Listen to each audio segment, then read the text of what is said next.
Selamat siang teman-teman sekalian, bertemu kembali di tayangan berikut ini.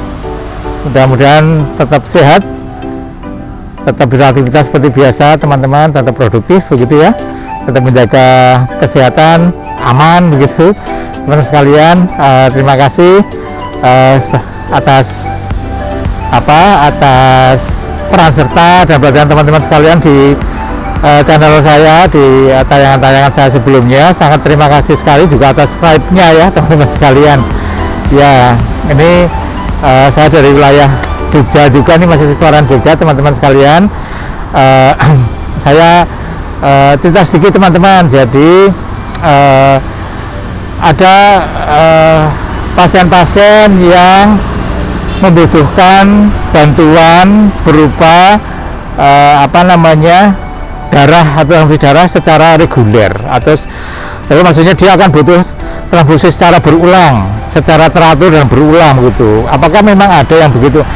Jawabannya adalah memang demikian. Memang ada teman-teman kita, saudara-saudara kita yang kebetulan menderita sakit dan harus menjalani atau mendapatkan bantuan berupa transfusi darah secara berulang. Bahkan tidak hanya beberapa kali, tapi mungkin malah ada yang harus selamanya. Jadi oleh karena itu teman-teman sekalian, khususnya teman-teman donor, ini menjadi penyemangat kita bersama bahwa kita memang selalu dibutuhkan. Upaya kita untuk memberikan darah itu selalu dibutuhkan sepanjang waktu, karena memang juga ada beberapa saudara-saudara kita, teman-teman kita yang memang harus butuh darah seterusnya, tidak bisa dihentikan. Nah, oleh karena itu teman-teman sekalian, ini menjadi kesempatan sebenarnya bagi kita untuk bisa membantu bagi teman-teman kita, bagi saudara kita tadi yang harus transfusi secara terus-menerus, bahkan mungkin harus sebulan sekali, kadang-kadang lebih kurang dari sebulan, kadang-kadang hanya 2 minggu bahkan, atau mungkin 3 minggu. Contohnya apa teman-teman ya? Contoh yang paling mudah, satu itu adalah teman-teman adik-adik kita yang memiliki atau penyandang penyakit thalassemia atau teman-teman thaler ya. Mereka ini memang sudah dikaruniai dari saat lahir itu secara genetik ya. Secara genetik itu memang selnya menjadi rapuh. Nah, sel yang rapuh ini di dalam proses di tubuhnya akan mengalami degradasi, mengalami hemolisis, mengalami pecah begitu. Nah, karena sel darah merahnya akan pecah, maka otomatis akhirnya butuh bantuan dari luar. Nah, apakah dari dalam tidak ada dari dalam tubuh juga akan ada upaya. Tapi kalau pada teman-teman kita yang penyandang thalassemia ini, memang sel darahnya memang rapuh. Begitu diproduksi lagi ya rapuh lagi juga. Oleh karena itu memang ini nggak bisa bertahan lama. Kan normalnya sel darah merah bertahan sampai 3-4 bulan, sampai 100 hari lebih ya, sampai 120 hari.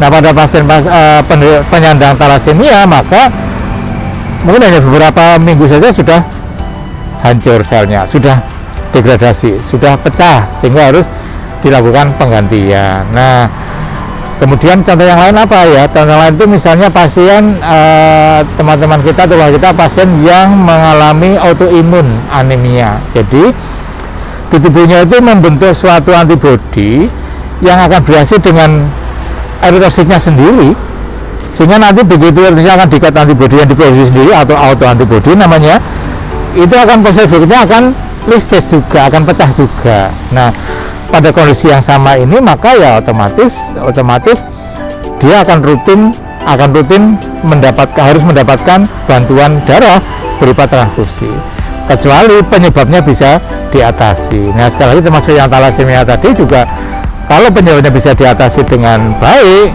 misalnya dengan transplantasi, di beberapa negara sudah dilakukan, maka mungkin bisa menjadi membaik. Tapi kalau sepanjang itu belum, maka proses kebutuhan itu akan terus terjadi, karena darahnya akan karena 2 minggu, 3 minggu akan lysis, akan pecah, sehingga butuh pengganti dari luar. Nah, demikian juga ada beberapa pasien yang misalnya pasien dengan sakit ginjal yang sudah kronis, yang sudah berat. Nah, pada individu yang sakit ginjal yang sudah berat ini sama kasusnya, dan di sini oleh karena produksinya yang berkurang.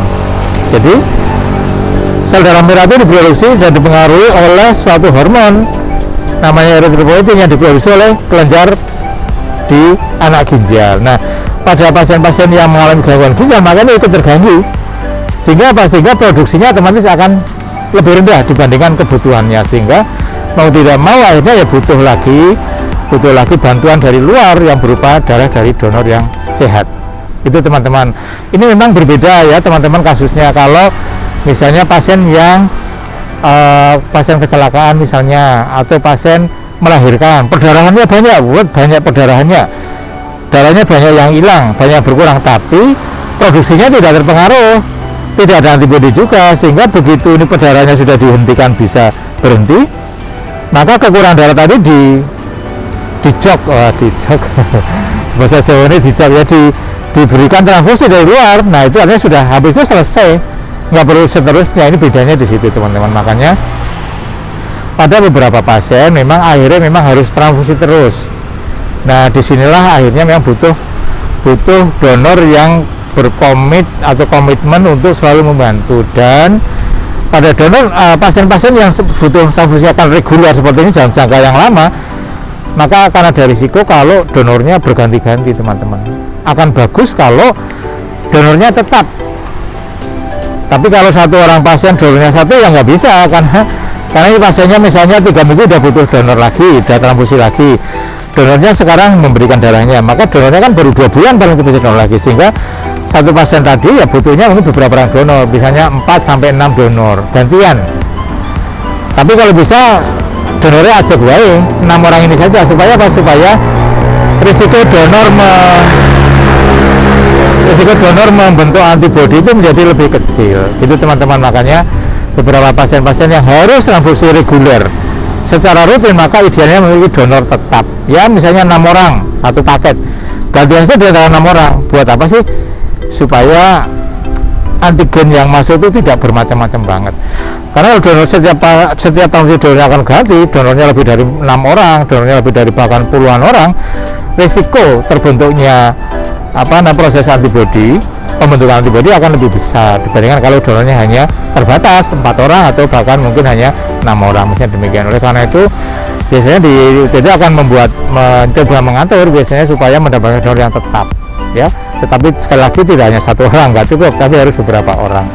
Itu teman-teman konsep dasarnya kenapa pada pasien-pasien yang harus transfusi secara rutin maka ya tetap akan butuhkan darah, karena ada beberapa background atau beberapa latar belakang yang menjadi penyebab ya teman-teman sekalian.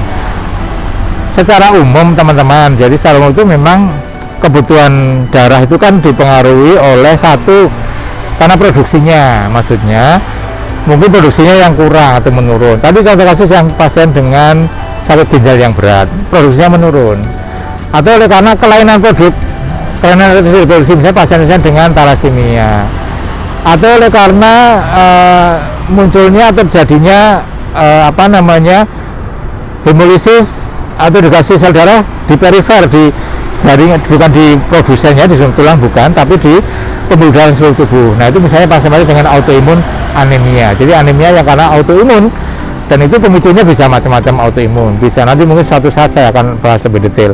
Tapi intinya dalam pasien atau untuk pasien-pasien yang demikian memang membutuhkan donor secara terus-menerus, dan itulah peluang teman-teman donor untuk membantu. Dan apabila memungkinkan maka buatlah satu grup donor kecil untuk pasien-pasien yang perlu transfusi secara berulang ini. Tujuannya untuk menghindari paparan yang sangat besar atau sangat lebar.